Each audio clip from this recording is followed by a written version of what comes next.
महिलांवरचे अत्याचार असो किंवा महिलांना न्याय मिळवून देण्यासाठी नेहमीच अग्रस्थानी असणाऱ्या भाजप नेत्या चित्रताई वाघ यांचं वादग्रस्त विधान किंवा एखाद्याला टोचून टोमणे मारणे किंवा त्यांना त्यांची जागा दाखवणे याच्यासाठी चित्रताई वाघ या नेहमीच अग्रेसर असतात.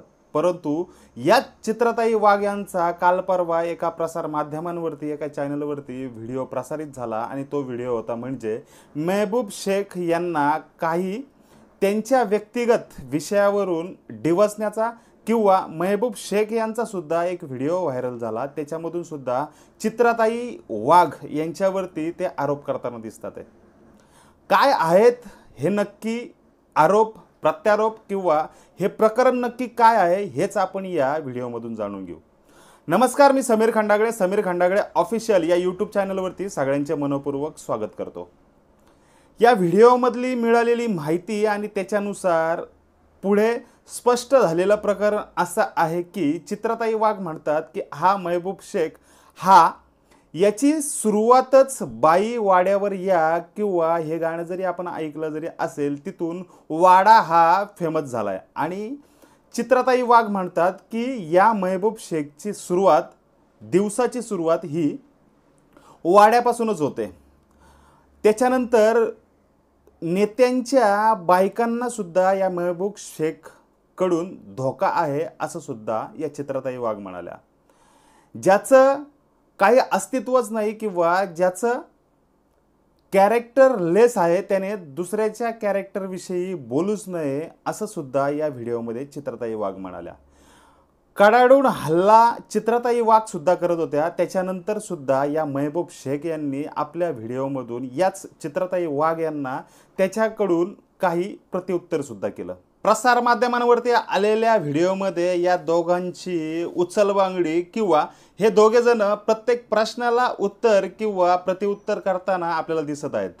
दोघांचे दोन व्हिडिओ या प्रसार माध्यमांवरती आपल्या समोर आले आहेत. चित्रताई वाघ असं त्यांच्यावरती आरोप केल्याच्या नंतर सुद्धा याच महबूब शेख यांनी सुद्धा चित्रताईंना प्रतिउत्तर करत अतिशय खालच्या भाषेत सुद्धा एक वक्तव्य केलंय. पुढे महबूब शेख असे म्हणतात की या बाईला वाडा किंवा बंगलो फार्म हाऊस काही नवीन नाही, कोणी बोलवलं तर ही बाई लगेच जाते. त्याच्यानंतर या बाईचे नाला सोपारा पुण्यात अड्डे आहेत, ही काही मुलींना फसवते किंवा त्यांचे मोबाईल आपल्याकडे ठेवते, त्या मुलींना डांबून ठेवते, त्याच्यानंतर मग समोरच्या व्यक्तीला ब्लॅकमेल करते.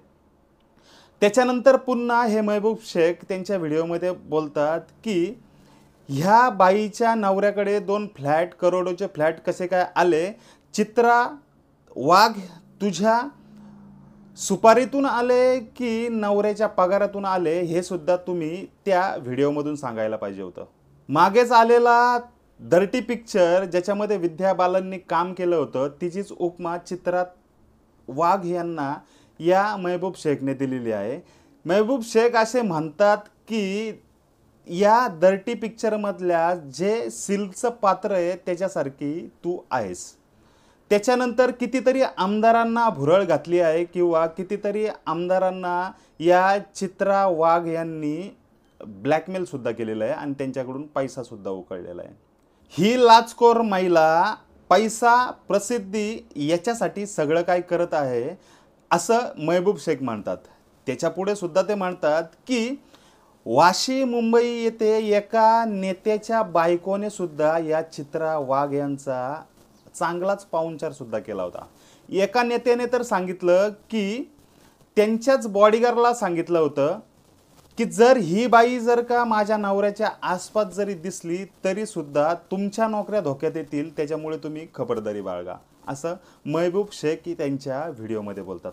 परंतु हे सगळं जरी चालू जरी असेल तरी सुद्धा या दोघांच्या भांडणाचा किंवा वैयक्तिक भांडणाचा समाजावरती काय परिणाम होऊ शकतो हे सुद्धा त्यांनी लक्षात घेतलं पाहिजे. कितीतरी लोक, असंख्य लोक या भारतामधली किंवा महाराष्ट्रामधली 95 ते 96% मोबाईल अँड्रॉइड मोबाईलचा वापर करतात. याच्यावर तुमची बातमी किंवा असं घाणेरडं कृत्य जर तोंडातून आपल्या जर का होत जर का असेल किंवा प्रत्यारोप किंवा उत्तरांना तुमचे प्रश्नांची घनघोर भडीमार जर का असेल तर त्याच्यावरती इथे आपली टोन किंवा आपली वाणी सांभाळून बोलणं सुद्धा गरजेचं आहे, कारण आपण एखाद्या या समाजामध्ये किंवा व्यवस्थेमध्ये राहतो याचा सुद्धा आपण विचार करणं गरजेचं आहे। याचा आपल्या पक्षावरती किंवा आपल्या संघटनेवरती किंवा आपल्या कार्यकर्त्यांवरती, आपल्या आजूबाजूच्या नेत्यांवरती याचा काय फरक पडू शकतो का, याचा सुद्धा विचार करणं येथे आपण गरजेचं आहे। भांडणं राहिली बाजूला, परंतु हे भांडणं जर का करायची असतील तर वैयक्तिक मोबाईलवरती किंवा वैयक्तिक एकमेकाच्या घरी जाऊन सुद्धा इतर माणसं करू शकतात, परंतु हीच तुमची टोकाला गेलेली भांडणं ही पूर्ण महाराष्ट्राच्या समोर आणणं, याच्यामध्ये किती कुणाचा काय फायदा आहे हे सुद्धा समजून घेणं इथल्या जनतेनं गरजेचं आहे। याच चित्रा वाघ आणि महबूब शेख यांचं झालेलं आहे भांडण आणि त्यांच्या टोननुसार किंवा बोलण्यानुसार त्यांची वैयक्तिक वाढणारी ही दुश्मनी ही कुठपर्यंत किती टोकाला जाऊन पोचते हे समोर आपल्याला दिसेलच। कारण एवढं एखाद्या महिलेबद्दल घाणेरडं बोलणं किंवा एखाद्या पुरुषाबद्दल सुद्धा त्याच्या वैयक्तिक जीवनावरती किंवा एखाद्या लेडीजवरती, महिलेवरती असं घाणेरडं बोलणं हे सुद्धा इथल्या महाराष्ट्राची आपली संस्कृती नाही, हे सुद्धा लक्षात घेतलं पाहिजे। धन्यवाद।